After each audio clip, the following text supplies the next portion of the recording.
C'est une journée qui restera historique dans les annales de l'histoire de relations diplomatiques entre le Saint-Siège et la République démocratique du Congo.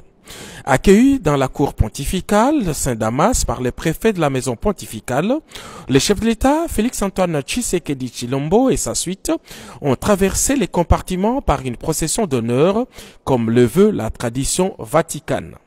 Le pape François est venu lui-même accueillir son hôte des marques, à qui il a témoigné sa proximité affective et la sollicitude du Saint-Siège face à tous les soubresauts que connaît la République démocratique du Congo.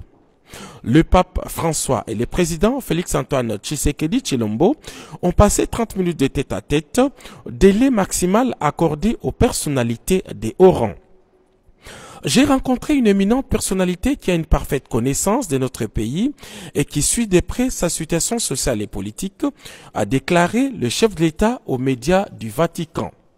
Aussi a-t-il renchéri avoir formulé de manière officielle l'invitation du pape François à visiter la République démocratique du Congo en 2021, année où le président Félix-Antoine Tshisekedi Tshilombo va prendre la présidence de l'Union africaine.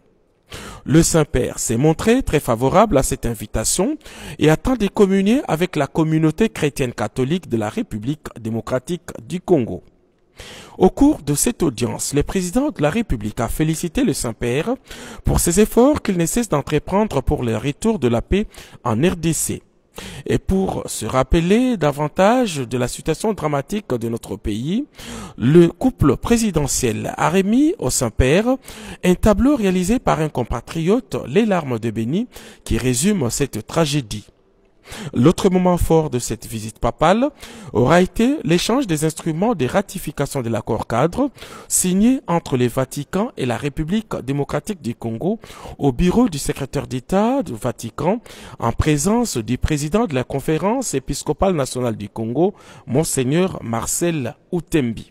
Cet accord concordat signé en 2016 vient sceller un rapprochement entre le Saint-Siège et l'État congolais. Le chef de l'État a terminé son séjour par la visite du musée du Vatican. Toute l'histoire séculaire de ces lieux saints lui a été restituée, un moment inoubliable pour le couple présidentiel de la RDC de découvrir la mythique chapelle Sixtine.